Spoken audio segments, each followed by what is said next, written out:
l'original.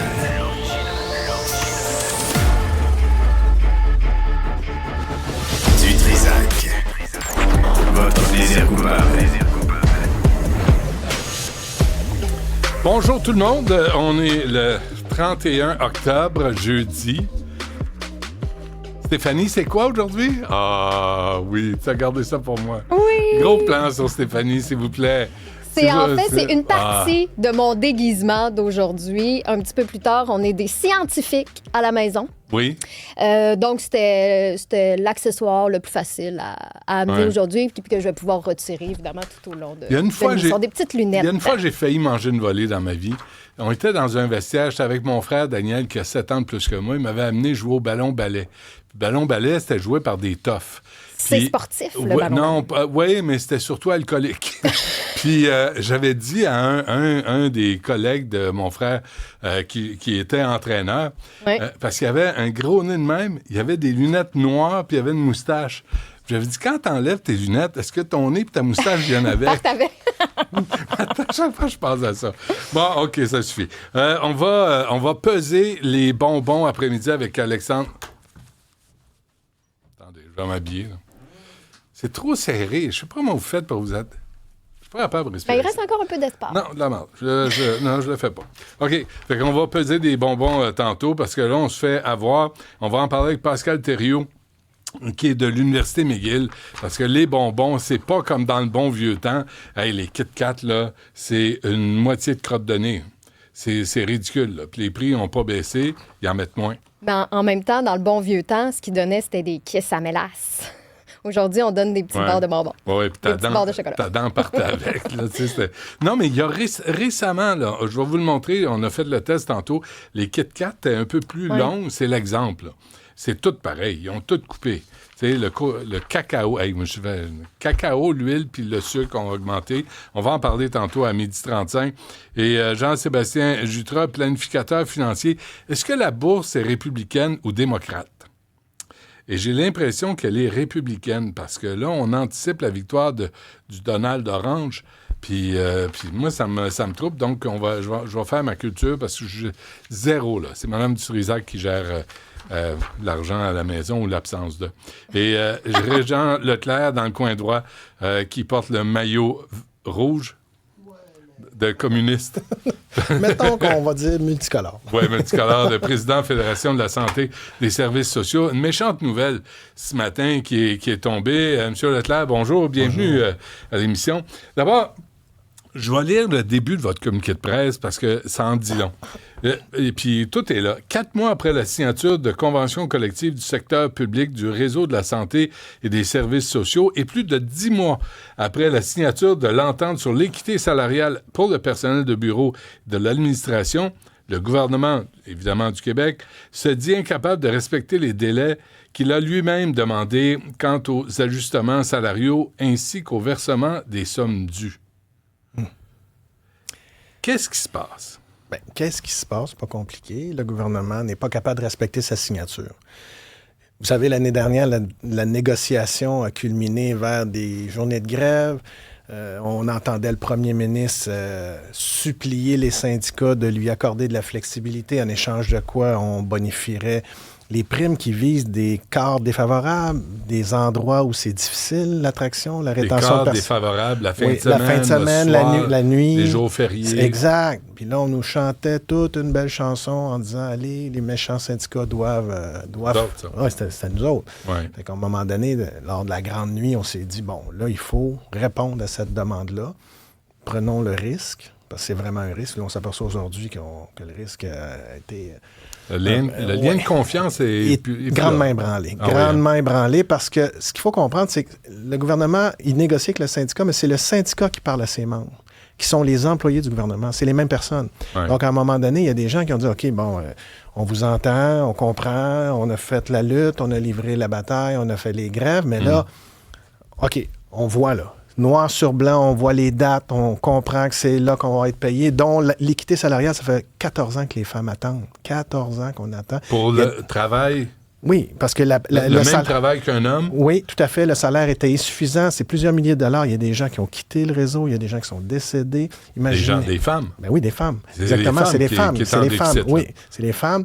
Et à cet égard-là, ben nous, on se dit c'est inhumain. Puis après ça, on entend le gouvernement dire « Nous voulons être un employeur de choix. On veut un réseau plus humain, plus performant. » On se demande quel genre de chanson ça peut bien être, ça. OK. D'abord, M. Leclerc, dites-nous qui vous représentez. Là. Je pense que c'est important que les gens le sachent. Oui, 145 000 personnes, dont 120 000 dans le secteur public et parapublic. Majoritairement des femmes à 80 %. Catégorie 1, 2, 3, 4. Mais majoritairement, le plus grand nombre, c'est la catégorie 2 et 3. Qu'est-ce que ça veut dire? Oui, c'est ça. Les ouvriers spécialisés, catégorie 2, le personnel auxiliaire, les préposés aux bénéficiaires, les A3S, là, les auxiliaires domicile, et le personnel de bureau administratif. OK. Il y a signature. Oui. C'est réglé. Vous entendez, vous êtes à la table, les membres sont d'accord, tout le monde est réglé. Et là, aujourd'hui, c'est jeudi, vous attendez votre paye. Il n'y a rien qui a changé depuis la signature. C'est ça qui arrive. Depuis l'adoption en février de cette année, 2024, les payes n'ont pas changé au point de se poser la question.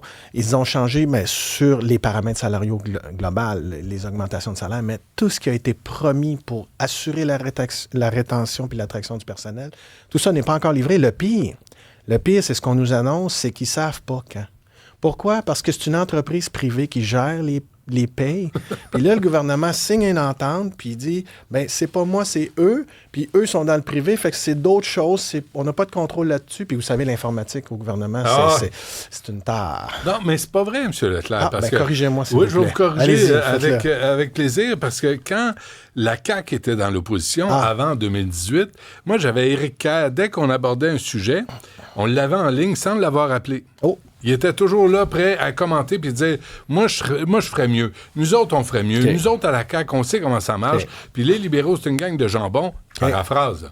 Puis quand on va prendre le pouvoir, vous allez voir, ça va marcher par là. Puis là, qu'est-ce que tu fais? Tu te dis « D'accord, j'ai hâte de voir. » Ben c'est un échec.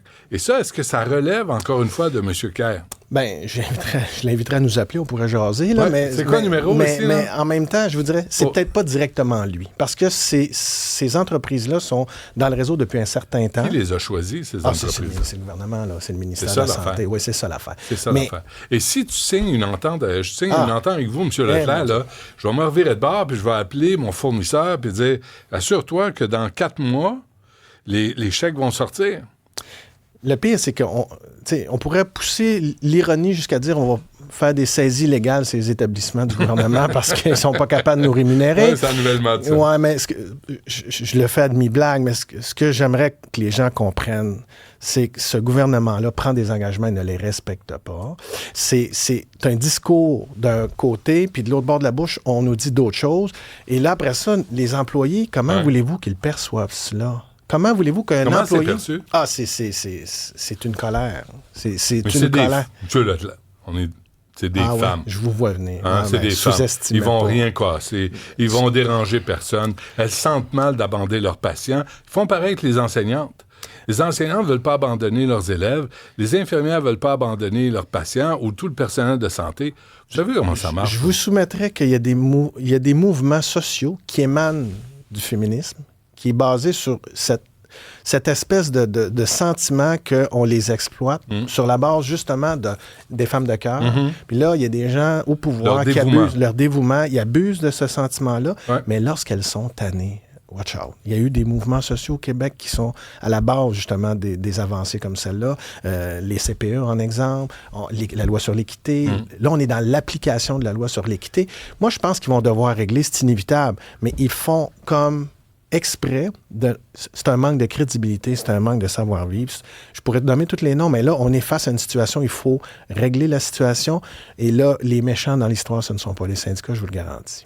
Donc, le gouvernement n'est pas capable de donner les nouvelles primes négociées et le système de paie des fournisseurs privés ne sont pas capables de fournir, de sortir des chèques.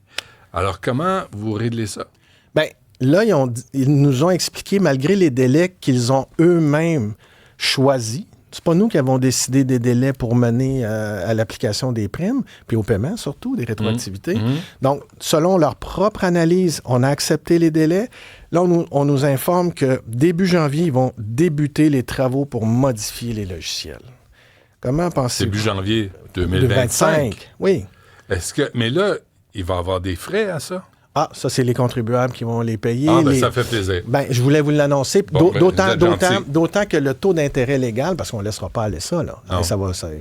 Ce qui était dû... Les retards de paiement. Ah oui, ça va être rémunéré à hauteur des taux légaux. D'ailleurs, c'est 5 %. Pour être clair, le 5 % a été négocié pour que... 5 % de combien, mettons, de plusieurs, grosso modo? Oh, plusieurs. Quelques millions. Alors, c'est nous qui allons payer oui. l'erreur du gouvernement dans la négociation avec vous. Ça. Oui. Pas sur l'entente, mais sur la livraison des chèques. Oui, mais c'est important d'avoir de la flexibilité, puis c'est important de comprendre. Ça, là, on l'a entendu. Puis là, nous, on a répondu présent. Puis lorsque c'est le moment de respecter leur part du contrat, là, c'est bizarre, toutes les raisons sont bonnes. Il n'y a pas quelqu'un du gouvernement qui vous a appelé, M. Leclerc, là, ce matin? Il n'y a personne qui a vu le communiqué que vous avez produit, puis il a dit, là, Régent, on va s'asseoir, on va s'entendre, tu vas voir, ça va se régler plus vite. Là. Mais je vous dirais que même s'ils faisaient ça, ça a été fait... Mais ça n'a pas été fait. Ça a été fait pour nous dire qu'ils vont débuter les travaux en janvier 2025. C'est de leur propre bouche que j'ai appris. Pourquoi en janvier 2025? Parce qu'ils ne sont pas capables de la faire avant, vu qu'ils ne contrôlent pas les entreprises privées. C'est un peu ça l'enjeu. Quand on nous vend que le privé est complémentaire, moi je pense que dans la santé et les services sociaux, on se rend dépendant. La main-d'œuvre indépendante, on l'a vécu avec les agences privées. On est dépendant des agences, ça nous coûte cher. Il y a des déficits dans les CIS et les CIUS.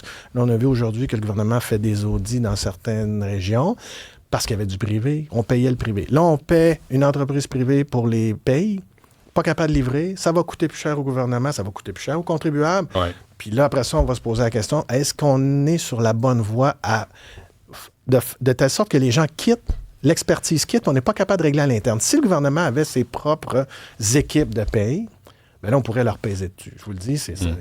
La bédaine, on leur pèserait dessus beaucoup. Mais du moment que c'est un tiers, on n'a pas de contrôle sur le tiers. Fait que là, on va absorber toute la colère que les femmes... Puis 14 ans. Est-ce qu'il y a une pénalité aux fournisseurs privés? J'en ai aucune idée. Bien, j'ose croire. C'est intéressant de le savoir. Oui, mais ça, il faudrait qu'on nous l'informe. J'espère qu'ils ne vont pas faire des extras parce qu'ils sont pas hâte de fournir...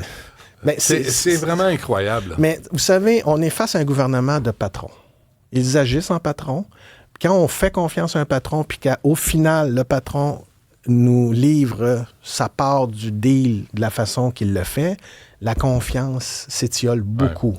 Vous allez comprendre que la prochaine négociation, on va peut-être mettre des contre-mesures ou des mesures de sécurité pour ces enjeux. Mais là, il y a un gel de recrutement là, au gouvernement. J'ai bien compris. Hein? Oui. Hein?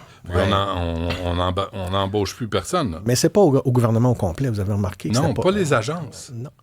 Quand c'est une agence, d'où Santé Québec, là, on offre une vingtaine de cadres transférés du ministère de la Santé et des Services sociaux, où il y a des normes à respecter, vers Santé Québec, qui est une agence, ont eu droit à une hausse salariale de 10 % parce qu'ils n'ont pas les droits syndicaux pour des heures supplémentaires rémunérées.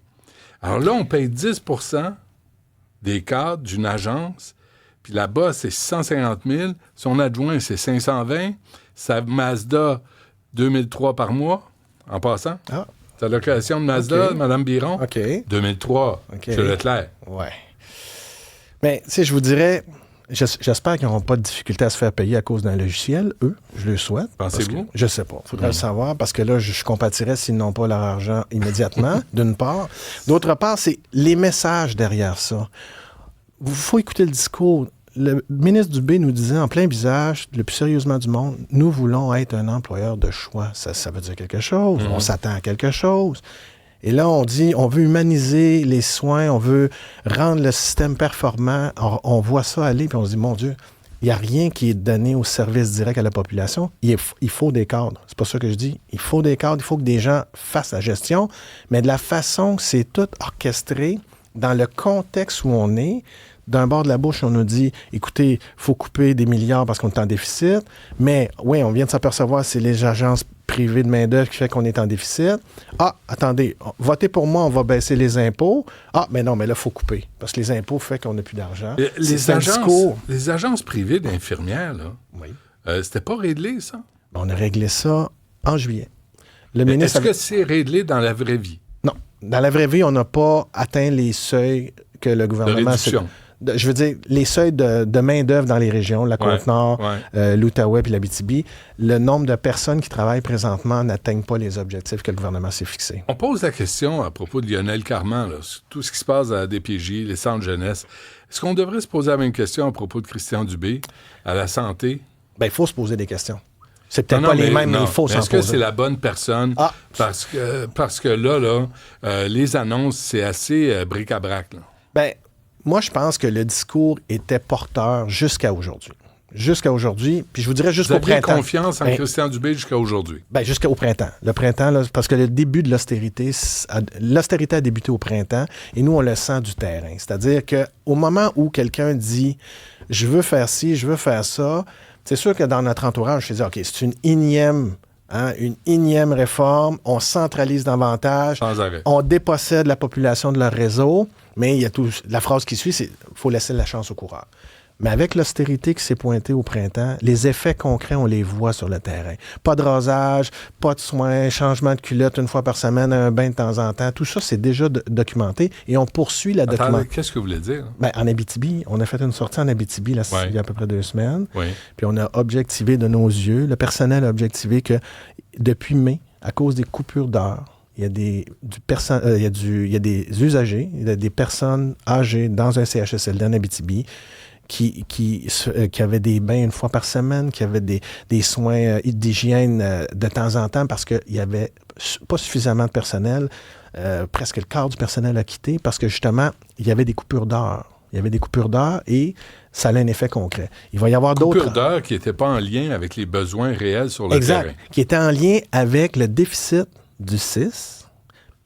Des gestionnaires ont décidé de couper des heures. Puis si vous devez ne pas changer la couche de madame qui a 90 ans, ben tant pis. Ben, c'est parce qu'on ne pourra pas. De toute façon, il n'y a personne. Puis là, c'est parce qu'il y a un déficit dû à la main-d'œuvre indépendante qui a coûté trop cher. Il faut faire les liens. C'est ça que je vous explique. C'est pour ça qu'aujourd'hui, quand vous me parlez du ministre Dubé, sa parole, pour l'instant, jusqu'à preuve du contraire, je ne suis pas capable de faire l'adéquation entre ce qu'il dit et ce qui se passe. C'est pas ça qui arrive. Ce qu'il dit, c'est pas ce qui arrive sur le terrain. OK. Donc, vous êtes là, vous êtes payé quand même, mais vous n'avez pas les primes que vous aviez négociées. Exact. OK. Et ces primes-là, c'est de l'ordre de millions de dollars? C'est en millions de dollars pour la plupart, parce que c'est la quantité qui fait que c'est des millions. Ben oui. Puis là, on parle d'éléments qui devraient assurer la présence de personnel dans des endroits où il y a des besoins criants. Comment le personnel va réagir s'il dit, moi, si je ne suis pas capable d'avoir accès aux primes qu'on m'a promis, je vais attendre d'avoir accès puis j'irai après. Ça retarde les services. Tout ça à 5 d'intérêt que les contribuables devront déclarer. Exact. Super, ça va bien. Régent Leclerc, merci. Tenez-nous au courant. Bonne chance. Oui, merci à vous. Merci.